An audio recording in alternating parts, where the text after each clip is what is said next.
வணக்கம். இன்னைக்கு நாம சட்டக்கல்லூரி தேர்வுகள்ல ரொம்ப முக்கியமான ஒரு தலைப்பை பத்தி பார்க்க போறோம். அது சான்று கட்டளை சட்டத்தில் இருக்கிற பிரிவு 33. வாங்க இத பத்தி விரிவா பார்க்கலாம். இன்னைக்கு நம்ம என்ன பார்க்க போறோம்னா சட்டக்கல்லூரி, அதாவது ஏப்ரல் 2025 தேர்வுல வரக்கூடிய ஒரு முக்கியமான கேள்விக்கு எப்படி ஒரு சூப்பரான அதிக மார்க் வாங்கக்கூடிய பதிலை எழுதுறதுன்னு தான் ஸ்டெப் பை ஸ்டெப்பா இதை பார்க்கலாம். சரி, முதல்ல கேள்விய பாருங்க. ரொம்ப சிம்பிளான ஒரு சினாரியோ தான்.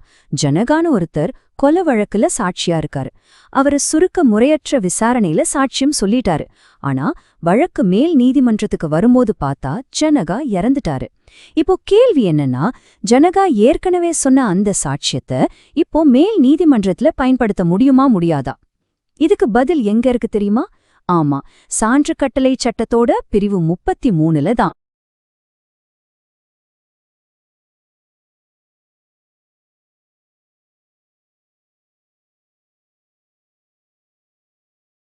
ஓகே, இந்த கேள்விக்கு நாம எப்படி ஒரு பக்காவான பதில் எழுதுறது? அதுக்கு ஒரு சிம்பிளான 3 ஸ்டெப் ஃப்ரேம் ஒர்க் இருக்கு. முதல்ல பிரிவு 33னா என்னன்னு பார்க்க போறோம். ரெண்டாவது, அந்த பிரிவை பயன்படுத்த என்னென்ன நிபந்தனைகள் இருக்குன்னு தெரிஞ்சுக்க போறோம். மூணாவதா, இது சம்பந்தமான ஒரு முக்கியமான வழக்கு, அதாவது புண்ணியமூர்த்தி வழக்க அலச போறோம். இந்த 3 ஸ்டெப்பையும் ஃபாலோ பண்ணீங்கன்னா உங்க பதில் ரொம்ப தெளிவாவும் முழுமையாவும் இருக்கும். சரி, வாங்க முதல் படிக்குள்ள போலாம். அதாவது இந்த முழு கேள்விக்குமே அடித்தளமா இருக்கிற சட்டக்கட்டமைப்ப பத்தி பார்க்க போறோம். அது வேற எதுவும் இல்ல, சான்று கட்டளை சட்டத்தோட பிரிவு 33 தான். அப்போ இந்த பிரிவு 33 அப்படின்னா என்ன? ரொம்ப சிம்பிளா சொல்லணும்னா, ஒரு வழக்குல ஒரு சாட்சி சாட்சியம் சொல்லிட்டாருன்னு வச்சுக்கோங்க. கொஞ்ச நாள் கழிச்சு இன்னொரு வழக்கு நடக்குது. அப்போ அந்த சாட்சியை கூப்பிட முடியல. இந்த மாதிரி ஒரு சூழ்நிலையில அவர் முன்னாடி சொன்ன அந்த சாட்சியத்தை இந்த புது வழக்குல பயன்படுத்தலாமா கூடாதான்னு சொல்றதுதான் இந்த பிரிவு. ஆனா இது அவ்வளோ சுலபம் கிடையாது. இதுக்கு சில கடுமையான நிபந்தனைகள் எல்லாம் இருக்கு. சரி, அந்த நிபந்தனைகள் என்னன்னு பார்க்கலாமா? முதல்ல, அந்த சாட்சியே கோர்ட்டுக்கு வர முடியலன்னு ஒரு சரியான காரணத்தை சொல்லணும். சட்டம் ஒரு 5 காரணங்களை சொல்லுது. 1, அவர் இறந்து போயிருக்கலாம். 2, அவரை கண்டுபிடிக்கவே முடியாம இருக்கலாம். 3, அவருக்கு உடம்பு சரியில்லாம சாட்சியம் சொல்ல முடியாத நிலைமையில இருக்கலாம். 4, எதிர்த்தரப்பு அவரை எங்கேயாவது மறைச்சு வச்சிருக்கலாம்.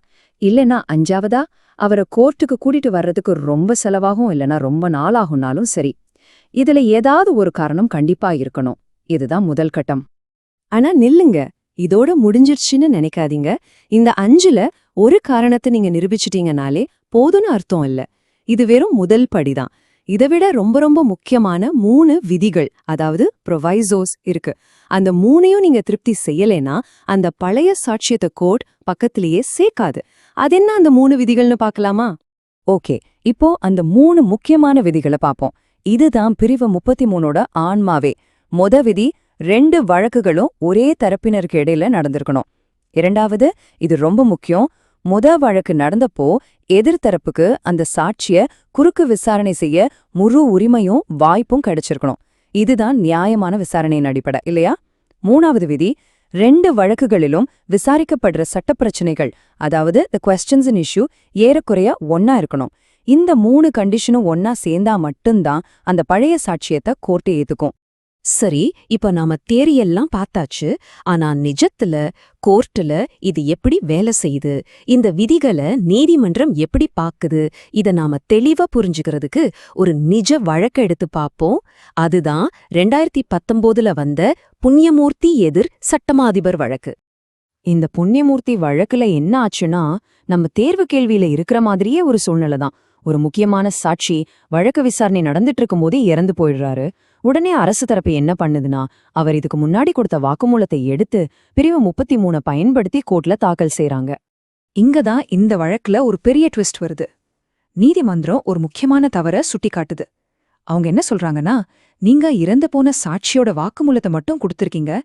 ஆனா அந்த வாக்குமூலத்துல சொல்லப்பட்ட அடங்கிய அசல் விசாரணை பதிவு எங்க அப்படின்னு கேக்குறாங்க. இது ஒரு சின்ன விஷயம் மாதிரி தெரியலாம், ஆனா இதுதான் இந்த வழக்கையே மாத்திச்சு. இப்ப பாருங்க, இந்த தவற நாம இன்னும் தெளிவா புரிஞ்சுக்கலாம். சட்டப்படி என்ன செஞ்சிருக்கணும்? இறந்து போன சாட்சியோட வாக்குமூலத்தையும் கொடுக்கணும்.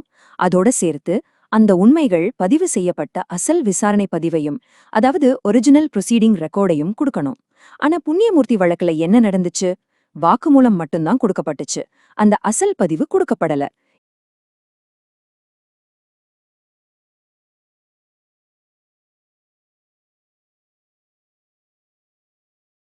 இது சட்டப்படி ஒரு மிகப்பெரிய நடைமுறை பிழை. சரி, இப்போ நாம பிரிவு 33 பத்தியும் பார்த்தோம், புண்ணியமூர்த்தி வழக்கையும் அலசிட்டோம். இது எல்லாத்தையும் வச்சு உங்க தேர்வுக்கான பதில எப்படி ஒரு பவர்ஃபுல்லான முடிவுரையோட முடிக்கிறதுன்னு பார்க்கலாம். இதுதான் உங்க பதிலின் முக்கிய சாரம். ஆக நீங்க தேர்வுல எழுத வேண்டிய கடைசி பாயிண்ட் இதுதான்.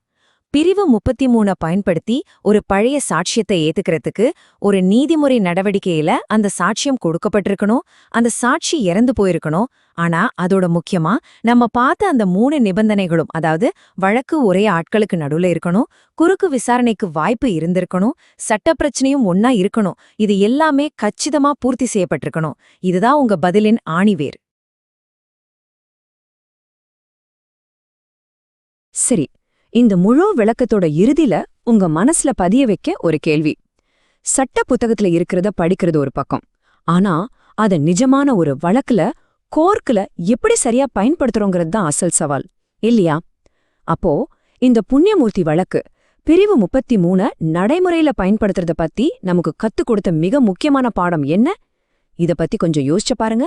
உங்க தேர்வுக்கு என் மனமார்ந்த வாழ்த்துக்கள்.